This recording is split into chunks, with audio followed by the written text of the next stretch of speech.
اے اہل ایمان، اللہ سے ڈرتے رہو اور راست بازوں کے ساتھ رہو۔ اہل مدینہ کو اور جو ان کے آس پاس دیہاتی رہتے ہیں ان کو شایع نہ تھا کہ اللہ کے پیغمبر سے پیچھے رہ جائیں، اور نہ یہ کہ اپنی جانوں کو ان کی جان سے زیادہ عزیز رکھیں۔ یہ اس لیے کہ انہیں اللہ کی راہ میں جو تکلیف پہنچتی ہے، پیاس کی یا محنت کی یا بھوک کی، یا وہ ایسی جگہ چلتے ہیں کہ کافروں کو غصہ آئے، یا دشمنوں سے کوئی چیز لیتے ہیں، تو ہر بات پر ان کے لیے عمل نیک لکھا جاتا ہے۔ کچھ شک نہیں کہ اللہ نیکوکاروں کا اجر ضائع نہیں کرتا۔ اور اسی طرح وہ جو خرچ کرتے ہیں، تھوڑا یا بہت، یا کوئی میدان طے کرتے ہیں، تو یہ سب کچھ ان کے لیے اعمال صالحہ میں لکھ لیا جاتا ہے، تاکہ اللہ ان کو ان کے اعمال کا بہت اچھا بدلہ دے۔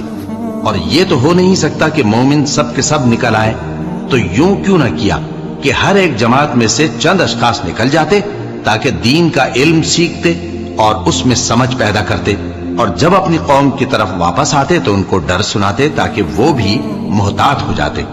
اے اہل ایمان، اپنے نزدیک کے رہنے والے کافروں سے جنگ کرو، اور چاہیے کہ وہ تم میں سختی پائیں، اور جان رکھو کہ اللہ پرہیزگاروں کے ساتھ ہے۔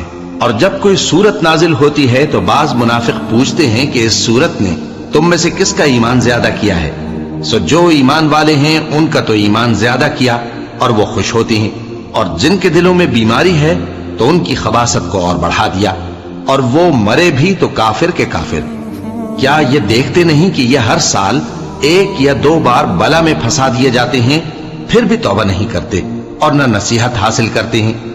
اور جب کوئی سورت نازل ہوتی ہے تو ایک دوسرے کی طرف دیکھنے لگتے ہیں اور پوچھتے ہیں کہ بھلا تمہیں کوئی دیکھتا ہے؟ پھر پیٹ پھیر جاتے ہیں۔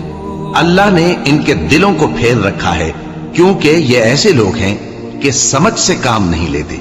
لوگوں، تمہارے پاس تمہیں میں سے ایک پیغمبر آئے ہیں، تمہاری تکلیف ان کو گراں معلوم ہوتی ہے، اور وہ تمہاری بھلائی کے بہت خواہش مند ہیں، اور مومنوں پر نہایت شفقت کرنے والے ہیں، مہربان ہیں۔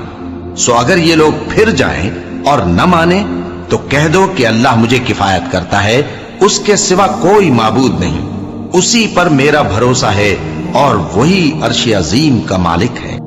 شروع اللہ کا نام لے کر جو بڑا مہربان نہایت رحم والا ہے۔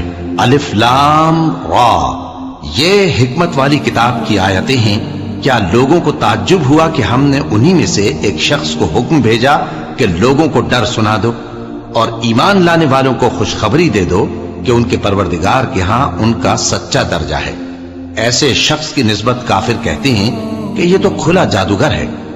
تمہارا پروردگار تو اللہ ہی ہے جس نے آسمان اور زمین 6 دن میں بنائے، پھر عرش پر جلوہ افروز ہوا۔ وہی ہر ایک کام کا انتظام کرتا ہے، کوئی اس کے پاس اس کی اجازت حاصل کیے بغیر کسی کی سفارش نہیں کر سکتا۔ یہی اللہ تمہارا پروردگار ہے، تو اسی کی عبادت کرو۔ بھلا تم غور کیوں نہیں کرتے؟ اسی کے پاس تم سب کو لوٹ کر جانا ہے۔ اللہ کا وعدہ سچا ہے، وہی خلقت کو پہلی بار پیدا کرتا ہے، پھر وہی اس کو دوبارہ پیدا کرے گا، تاکہ ایمان والوں اور نیک کام کرنے والوں کو انصاف کے ساتھ بدلہ دے۔ اور جو کافر ہیں ان کے لیے پینے کو نہایت کھولتا پانی اور درد دینے والا عذاب ہوگا، کیونکہ وہ کفر کرتے تھے۔ وہی تو ہے جس نے سورج کو خوب روشن اور چاند کو بھی منور بنایا، اور چاند کی منزلیں مقرر کی تاکہ تم برسوں کا شمار اور کاموں کا حساب معلوم کرو۔ یہ سب کچھ اللہ نے تدبیر سے پیدا کیا ہے، سمجھنے والوں کے لیے وہ اپنی آیتیں کھول کھول کر بیان فرماتا ہے۔ رات اور دن کے ایک دوسرے کے پیچھے آنے جانے میں، اور جو چیزیں اللہ نے آسمان اور زمین میں پیدا کی ہیں، سب میں ڈرنے والوں کے لیے نشانیاں ہیں۔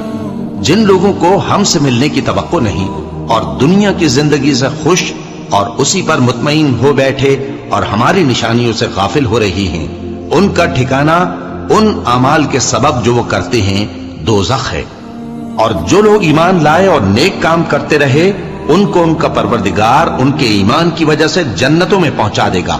ان کے نیچے نعمت کے باغوں میں نہریں بہ رہی ہوں گی۔ جب وہ ان میں ان کی نعمتوں کو دیکھیں گے تو بے ساختہ کہیں گے سبحان اللہ، اور آپس میں ان کی دعا سلام علیکم ہوگی، اور ان کا آخری قول یہ ہوگا کہ اللہ رب العالمین کی حمد اور اس کا شکر ہے۔ اور اگر اللہ لوگوں کی برائی میں جلدی کرتا جس طرح وہ طلب خیر میں جلدی کرتے ہیں تو ان کی عمر کی میعاد پوری ہو چکی ہوتی. سو جن لوگوں کو ہم سے ملنے کی توقع نہیں انہیں ہم چھوڑے رکھتے ہیں کہ اپنی سرکشی میں بہکتے رہیں. اور جب انسان کو تکلیف پہنچتی ہے تو لیٹا اور بیٹھا اور کھڑا ہر حال میں ہمیں پکارتا ہے.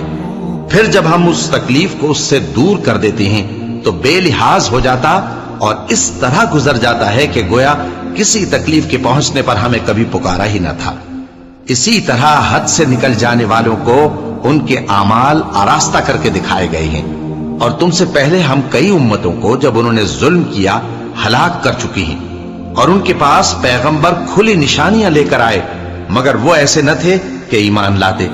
ہم گناہگاروں کو اسی طرح بدلہ دیا کرتے ہیں. پھر ہم نے ان کے بعد تم لوگوں کو ملک میں خلیفہ بنایا تاکہ دیکھیں کہ تم کیسے کام کرتے ہو.